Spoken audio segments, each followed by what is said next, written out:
A crowd of animal welfare activists has converged on the Laurelhurst home of a member of the University of Washington Board of Regents. Now, it's all part of a day-long protest to stop construction of an underground animal research facility on the campus. KIRO 7's Deborah Horn has been following the protesters tonight. Deborah. Lindsay, those protesters wrapped up their protest just a few moments ago. In fact, as you can see, the only people left here are Seattle police officers. They are standing near where the activists were protesting outside the multi-million-dollar home of Patrick Shanahan. Now, this is a picture of Mr. Shanahan we found on the website of the University of Washington Board of Regents. He is the board's vice chair and a Boeing executive. Now, the protesters arrived here outside his home about 45 minutes ago in this leafy Laurelhurst neighborhood, shouting slogans. They are angry because the Regents voted last year to build a new underground animal research facility.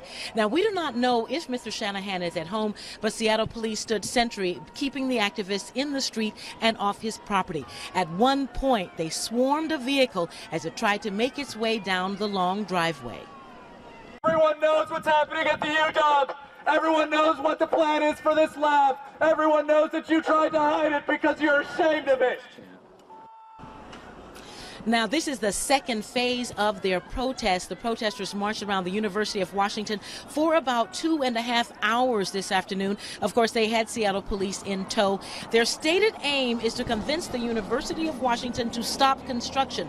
Failing that, they are hoping to convince the Swedish construction company Skanska to withdraw from the project. So far, neither of those things has happened. As you see, they not only were here at Mr. Shanahan's house, they have left their slogans on the sidewalk as well.